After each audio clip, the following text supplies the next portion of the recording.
Hello Weaver, नमस्कार। आज के वीडियो में हम लोग डिस्कस करेंगे बिहार सिविल कोर्ट भर्ती परीक्षा का प्रैक्टिस सेट्स नंबर 14 जो कि प्लेटफॉर्म पब्लिकेशन का वॉल्यूम 1 का होगा।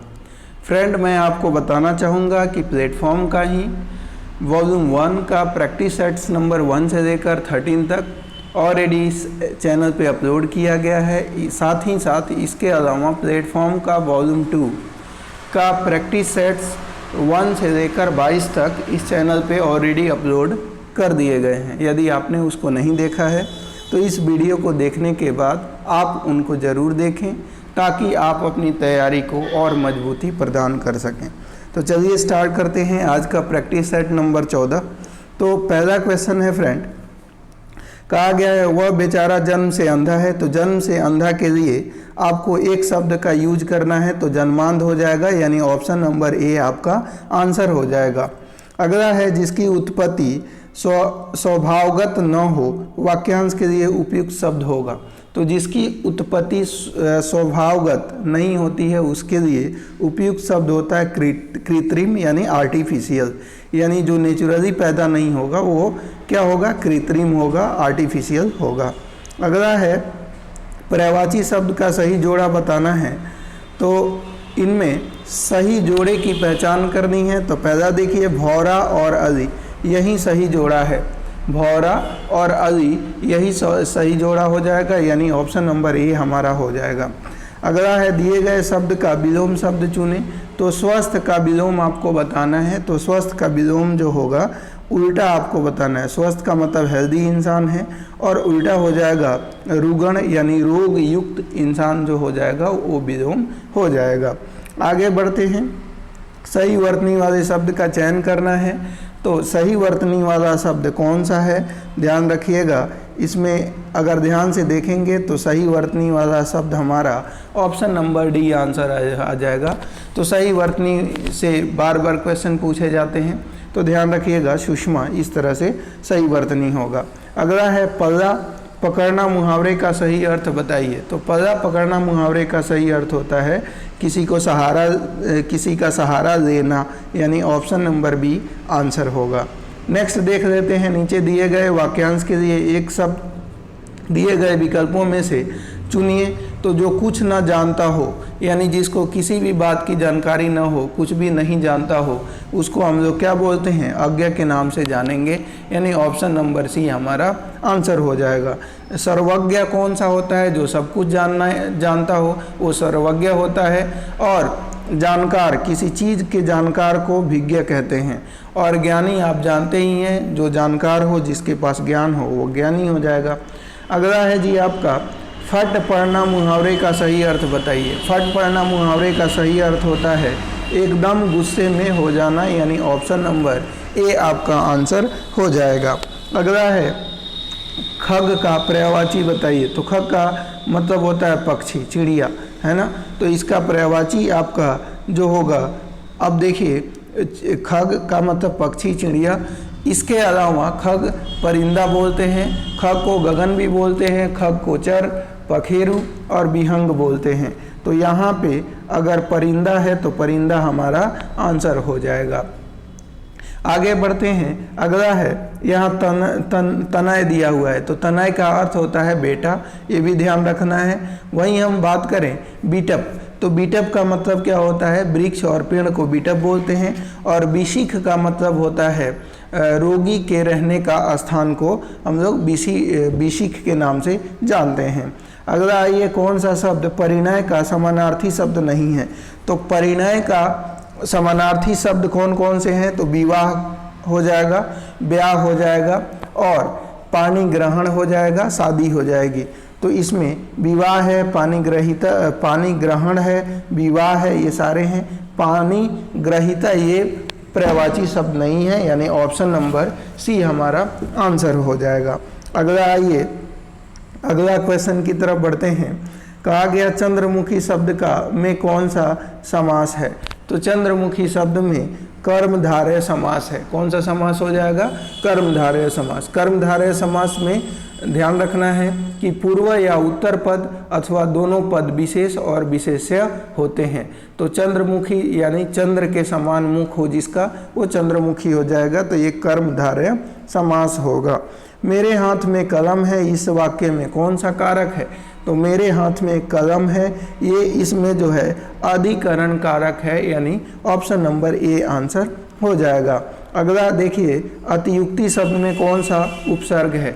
तो अतियुक्ति सर्ग में अति उपसर्ग का प्रयोग किया गया है, यानी ऑप्शन नंबर बी आंसर हो जाएगा।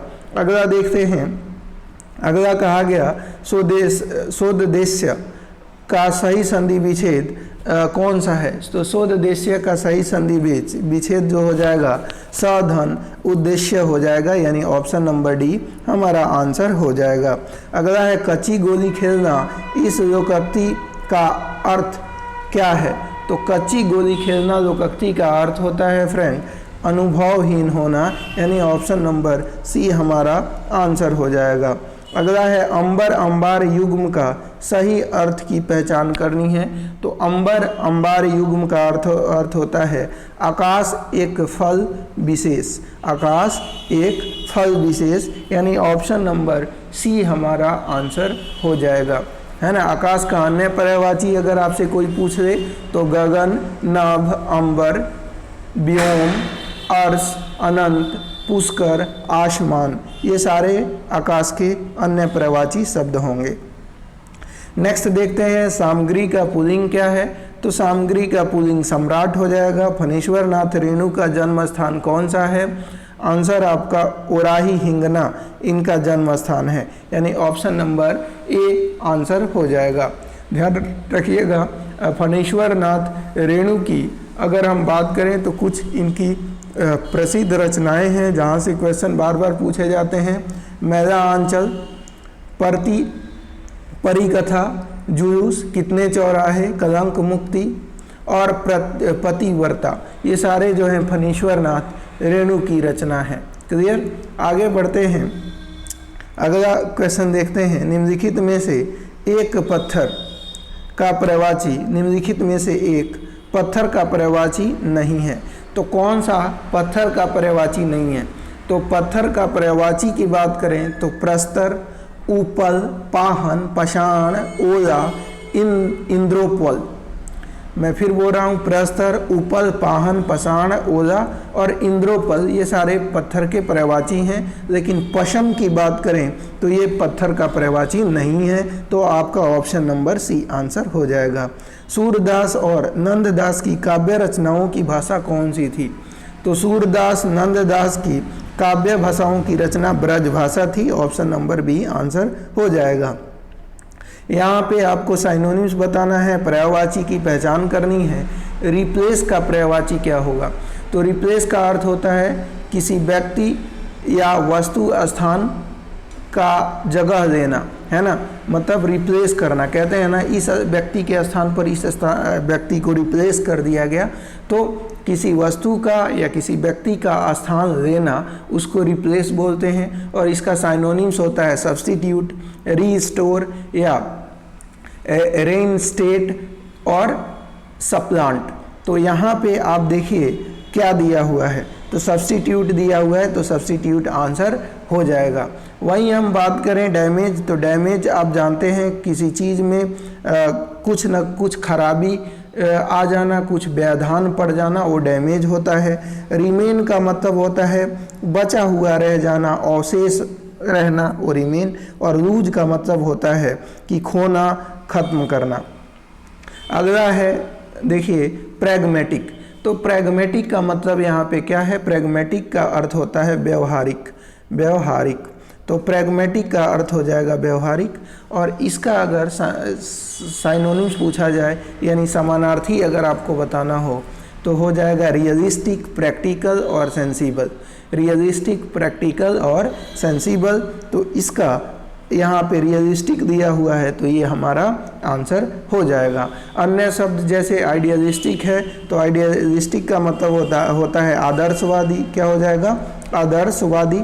उसके अलावा आपका इम्प्रॉपर, तो इम्प्रॉपर का अर्थ क्या होता है? अनुचित। क्या हो जाएगा? अनुचित। तो ये आपका आंसर हो जाएगा। ऑनर्ड का मतलब होता है सम्माननीय, सम्मानित, और अवेलेबल का मतलब होता है उपस्थित, है ना। अवेलेबल का मतलब होना, प्रेजेंट होना, उपस्थित होना। आगे बढ़ते हैं। At a stretch, at a stretch का अर्थ आपको बताना है। तो एट अ स्ट्रेच का मतलब होता है लगातार, यानी without stop, without a stop. Option number B आपका आंसर हो जाएगा। अगला देखिए, to be ill at ease, to be ill at ease का मतलब होता है व्यग्र होना, बेचैन होना। तो टू फील अनकंफर्टेबल और वरीड इन अ सिचुएशन, यानी ऑप्शन नंबर आपका ए आंसर हो जाएगा, टू फील अनकंफर्टेबल या वरीड इन अ सिचुएशन। अगला है बॉटम लाइन। तो बॉटम लाइन का मतलब क्या होता है, ध्यान रखिएगा। बॉटम लाइन का मतलब होता है कोई चीज़ जो अति महत्वपूर्ण हो उसको बॉटम लाइन बोलते हैं। एन इम्पोर्टेंट आप टास्क बोल सकते हैं। एन यहाँ पे देखिए लिखा हुआ है द मोस्ट इम्पॉर्टेंट फैक्ट, ये हो जाएगा बॉटम लाइन। यानी इसका जो आंसर होगा आपका ऑप्शन नंबर बी हमारा आंसर हो जाएगा, द मोस्ट इम्पॉर्टेंट फैक्ट, है ना। आगे बढ़िए, अगला हम देखेंगे, कहा गया यहाँ पे आपको अपोजिट बताना है, यानी विपरीतार्थक की पहचान करनी है। डम्ब, तो डम्ब का मतलब क्या होता है सबसे पहले जानते हैं। तो डम्ब का मतलब होता है गूंगा, और इसका अपोजिट क्या हो जाएगा, जो बहुत ज़्यादा बोलता हो, वाचाल। यानी यहाँ पे आपका जो आंसर हो जाएगा वो वोकल हो जाएगा। वोकल का मतलब बहुत ज़्यादा बोलने वाला, है ना, वो वोकल हो जाएगा। उसके अलावा साइलेंट का मतलब चुप रहने वाला, क्वाइट का मतलब शांत, और म्यूट का मतलब होता है बिन साउंड का। अगला आइए नैब, नैब का अपोजिट बताना है, विपरीतार्थक बताना है। तो नैब का अर्थ होता है पकड़ना, नैब का क्या अर्थ होता है, पकड़ना, और इसका अपोजिट क्या हो जाएगा, तो ध्यान रखिएगा लिबरेट हो जाएगा। क्या हो जाएगा, नैब का जो अपोजिट जो होगा, ध्यान रखिएगा, नैब का अपोजिट पकड़ना और आज़ाद कर देना, ये अपोजिट हो जाएगा, यानी फ्री इसमें है तो फ्री आंसर हो जाएगा। अब हम बात करते हैं नैब का, और एंटोनिम्स क्या हो सकते हैं, लिबरेट हो सकते हैं, फ्री हो सकता है, लूज हो सकता है, लेट गो हो सकता है। तो इसमें फ्री दिया हुआ है तो फ्री हमारा आंसर हो जाएगा। कोलाबोरेशन, तो कोलाबोरेशन का अगर आपसे पूछा जाए का मतलब क्या होता है, तो कोलाबोरेशन का मतलब होता है सहयोग। क्या होता है, सहयोग। और पूछा जाए कि इसका एंटोनिम्स बताइए, तो एंटोनिम्स जो हो जाएगा वो डिवीज़न हो जाएगा, यानी बाइफर्केशन हो जाएगा। कोलाबोरेशन का मतलब सहयोग, सम्मिलित होकर एक साथ काम करना, यूनाइट होकर, और डिवीज़न का मतलब बाइफर्केट, यानी ऑप्शन नंबर डी यहाँ पे आंसर हो जाएगा। आगे हम बात करेंगे तो ध्यान रखिएगा। अगला हम देख लेते हैं, अगला क्या कहा गया है, इसमें बोला गया है कि वन वर्ड सब्स्टिट्यूशन आपको बताना है। तो चलिए देख लेते हैं। इन्होंने कहा है the practice of having many wifes, तो जिसके पास ढेर सारी पत्नियां हों उसको, उस प्रैक्टिस को क्या कहते हैं, तो उसको बोलेंगे पॉलीगैमी। क्या बोलेंगे, पॉलीगैमी, ठीक है।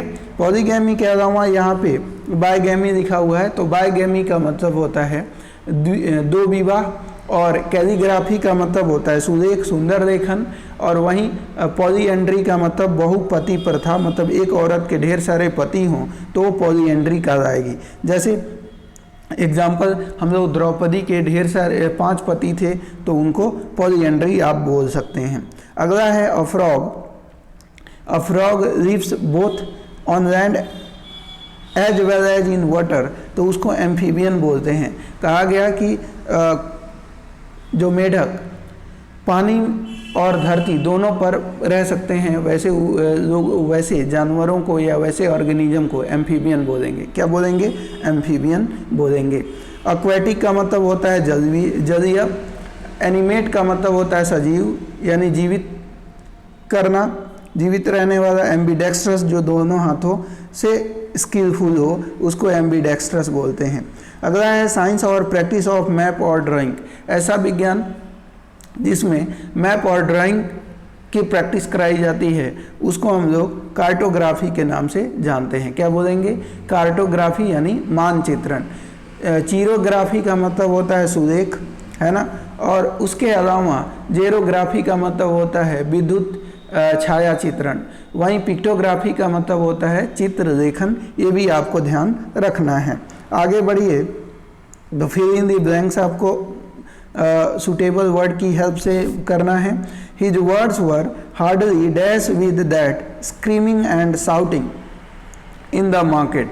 तो यहाँ पे हो जाएगा his words were hardly, his words were hardly, ध्यान रखिएगा, his words were hardly with that screaming and shouting the market. तो यहाँ पे जो आंसर होने वाला है फ्रेंड, ये आपका आंसर हो जाएगा, ध्यान रखिएगा, यहाँ पे आंसर जो हो जाएगा ऑप्शन डी हो जाएगा। ये ऑटोमेटिक, ये अपने आप में सही है। His words were hardly with that screaming and shouting in the market, यानी ऑप्शन नंबर डी हमारा आंसर हो जाएगा। आगे हम कुछ वर्ड को देख लेते हैं। इसमें एलिजिबल का मतलब, अगर कोई पूछे, एलिजिबल का मतलब चुने जाने योग्य हो जाएगा, चुने जाने योग्य ये हो जाएगा। वहीं लेजिबल की बात कर रहे हैं, ध्यान रखिएगा, लेजिबल का मतलब होता है स्पष्ट, स्पष्ट, पठनीय, है ना। इंटेलिजिबल का अर्थ होता है बोधगम्य, और इसका भी अर्थ हो जाएगा बोधगम्य के साथ साथ इसका भी अर्थ होता है स्पष्ट। तो ये सारे इनके अर्थ हो गए, इनमें कोई फिल इन द ब्लैंक्स भरने की ज़रूरत नहीं है, ये अपने आप में सत्य हैं। तो ऑप्शन डी आंसर हो जाएगा। अगला देख लीजिए, the information and communication technology has dash age and employs very highly paid technocrats. तो इसका आंसर क्या हो जाएगा? The information and communication technology has come of age and employs very highly paid technocrats, यानी ऑप्शन नंबर डी यहाँ पे हमारा कम ऑफ आंसर होगा। अगला देख लेते हैं, इन्होंने कहा the UK government has decided to dash further 1 year extension for foreign doctors and nurse whose visas are set to expire before 31st March 2021 as they battle the COVID-19 pandemic। तो इसका answer हो जाएगा the UK government has decided to sanction a further 1 year extension for foreign doctors and nurses whose visas are set up to expire before 31st March 2021 as they battle the COVID-19 pandemic। Option number C यहाँ पे answer हो जाएगा। अगला है the people of Himachal Pradesh are known for their rich cultures. तो the people of Himachal Pradesh are known for their rich cultures heritage, यानी option number यहाँ पे डी हो जाएगा। अगला है the head office is dash overseas but has branches in many cities in India. तो हो जाएगा the head office is located overseas but has branches in many cities of India, option number D answer होगा। अगला है miss स्पैड की पहचान करनी है। तो चलिए मिस स्पैड को देखते हैं। पहला है नेसेसरी सही है, एडिक्वेट भी सही है, अटेंडेंस भी सही है, ओकरेंस की स्पेलिंग गलत है, OCCURRENCE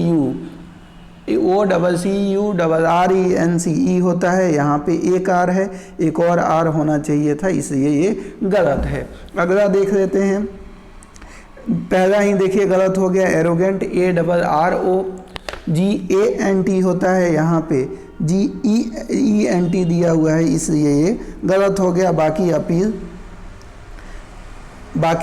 आपका अपील सही है, इमीडिएट सही है, अटेंशन भी सही है। अगला देख लीजिए, कहा गया कि सबमिटेड भी सही है, ओमिटेड की स्पेलिंग गलत हो गई, OMITTED होता है, तो ये भी गलत हो गया। बाकी कमिटेड और एमिटेड ये भी सही हैं। अगला आइए, कहा गया कि भगवत गीता का सर्वप्रथम अंग्रेजी अनुवाद किसके द्वारा किया गया था। तो आंसर हो जाएगा चार्ल्स विल्किंस के द्वारा किया गया था। लखनऊ में 1857 के विद्रोह का नेतृत्व किसने किया था? तो बेगम हजरत महल के द्वारा इसका विद्रोह किया गया था। अगला देखिए, राष्ट्रीय कवि रामधारी सिंह दिनकर को उनकी किस रचना के लिए ज्ञानपीठ पुरस्कार से सम्मानित किया गया था?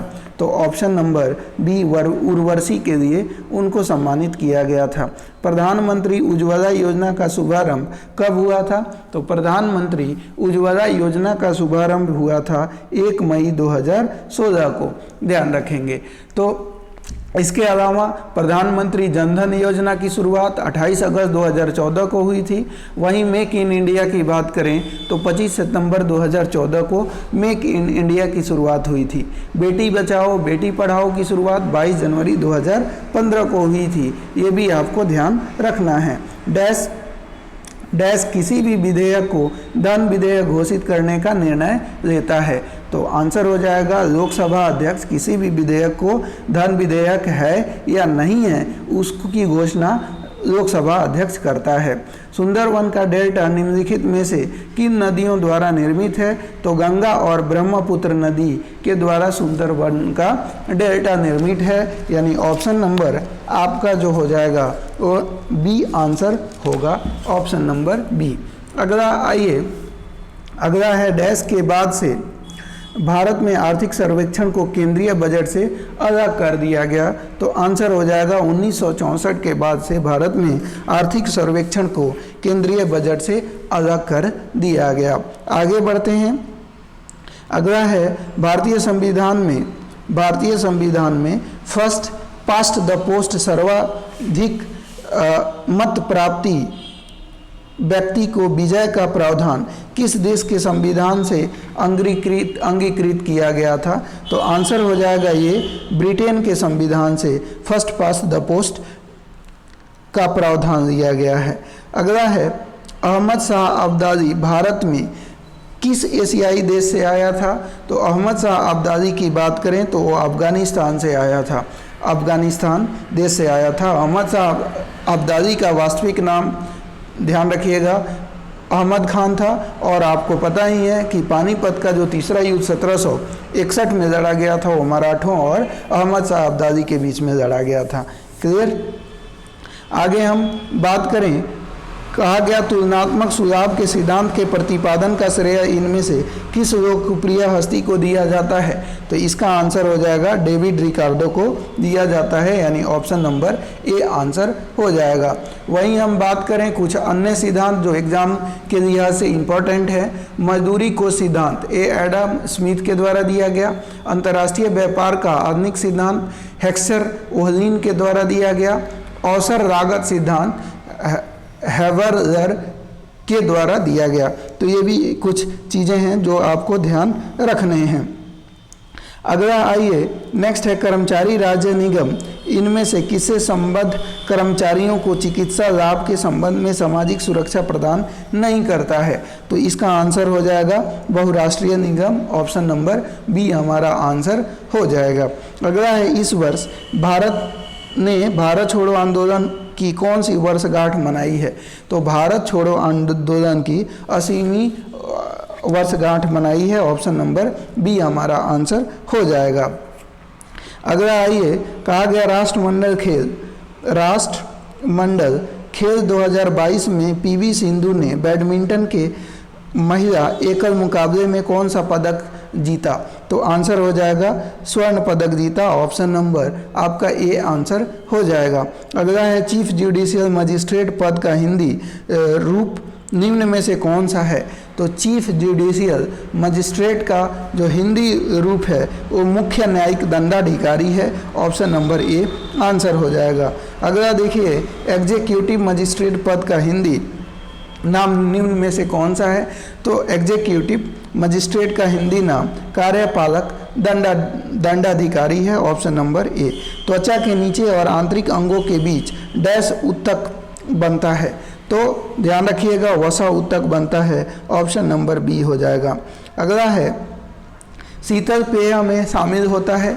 तो शीतल पेय में क्या शामिल होता है? ध्यान रखिएगा कार्बोनिक एसिड शामिल होता है, ऑप्शन नंबर डी आंसर हो जाएगा। अगला है इको सिलिकॉन को डैश के रूप में जाना जाता है, तो इको सिलिकॉन को ध्यान रखिएगा जर्मेनियम के रूप में जाना जाता है। इको सिलिकॉन जर्मेनियम के रूप में जाना जाता है। ध्यान रखिए, जैसे इका एल्युमिनियम को गैलियम के रूप में जाना जाता है, इका बोरॉन को स्कैंडियम के रूप में जाना जाता है, और इक्स सिलिकॉन को जर्मेनियम के रूप में जाना जाता है। ये भी कुछ बातें याद रखनी हैं। अगला है, जब तत्वों को परमाणु भारों के बढ़ते क्रम में व्यवस्थित किया जाता है तो बीच वाले तत्व का परमाणु भार अन्य तत्वों के परमाणु भारों का लगभग औसत होता है। इस नियम को जाना जाता है। तो इस नियम को याद रखिएगा, डॉबेराइनर के त्रिक नियम के रूप में जाना जाता है। ऑप्शन नंबर सी आंसर हो जाएगा। अगला है, डैश उत्तक का निर्माण मृत कोशिकाओं के संयोजन से होता है। तो ध्यान रखिएगा, स्क्लेरेन्काइमा उत्तक का निर्माण मृत कोशिकाओं के संयोजन से होता है। अगला आइए नेक्स्ट की बात करते हैं। अगला है आपका, कहा गया फ्रेंड,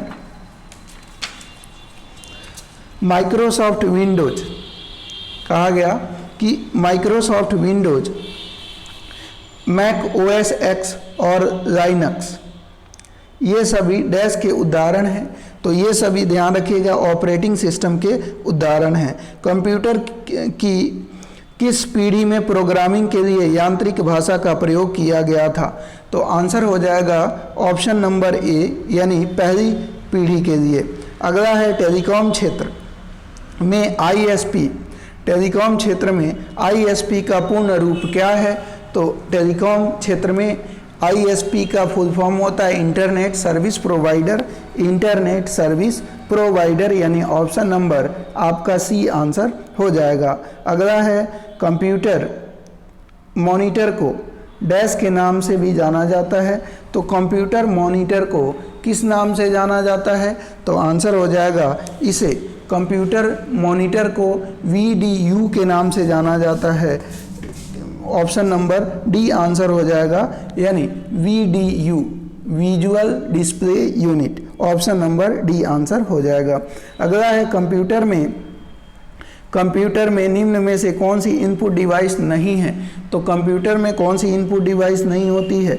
तो प्रिंटर की बात करें तो प्रिंटर इनपुट डिवाइस नहीं है, बाकी सारे इनपुट डिवाइस हैं। अगला देखिए, कहा गया ध्यान दीजिए कि जावा स्क्रिप्ट का आधिकारिक नाम क्या है? तो ध्यान रखिएगा, जावा स्क्रिप्ट का आधिकारिक नाम होता है ECM script. ECM script option number A answer हो जाएगा। इंस्ट्रक्शन के समूह जो कंप्यूटर को निर्देशित करता है तो उसे प्रोग्राम के नाम से जानते हैं। द्वितीय पीढ़ी के कंप्यूटर किस पर आधारित थे? तो द्वितीय पीढ़ी के कंप्यूटर की बात करें तो ये ट्रांजिस्टर पर आधारित थे। प्रथम पीढ़ी का कंप्यूटर की बात करें तो ये निर्वात ट्यूब पर आधारित था, और द्वितीय पीढ़ी का कंप्यूटर की बात करें तो ये भी ट्रांजिस्टर पर आधारित था। ठीक है, तो यहाँ पे पूछा गया था द्वितीय पीढ़ी का कंप्यूटर तो ट्रांजिस्टर पर आधारित था, आंसर हो जाएगा। डेटा प्रोसेसिंग में क्या शामिल नहीं होता है? तो आंसर हो जाएगा डेटाबेस इंस्टॉलेशन डेटा प्रोसेसिंग में शामिल नहीं होता है। अगला बोला गया आपसे कि आईपी एड्रेस का अभिप्राय क्या है? तो आईपी एड्रेस का अभिप्राय जो है ये क्या है? तो एक संख्यात्मक नेटवर्क लेबल इसका अर्थ होता है। आईपी ध्यान रखिएगा, एड्रेस जो नेटवर्क पर विशेष डिवाइस के लिए डेटा भेजने के लिए नेटवर्क से कनेक्ट प्रत्येक डिवाइस जैसे कंप्यूटर हो गया, सर्वर, प्रिंटर और स्मार्टफोन का एक यूनिक एड्रेस होता है। अगला आइए, आगे बोला गया सोडस आधारी हेक्साडेसिमल संख्या A0116 का 15वां पूरक है। तो आंसर हो जाएगा ऑप्शन नंबर डी आंसर हो जाएगा। अगला देखिए, मार्क 1 था पहला कंप्यूटर। तो मार्क 1 था पहला कंप्यूटर, तो मार्क 1 था पहला कंप्यूटर, इनमें से कोई नहीं, ये ऑप्शन नंबर डी हो जाएगा। यानी मार्क 1 विकल्प में से कोई नहीं था। मार्क 1 की बात करें तो ये विश्व के प्रथम पूर्ण स्वचालित विद्युत यांत्रिक गणना करने वाला यंत्र था।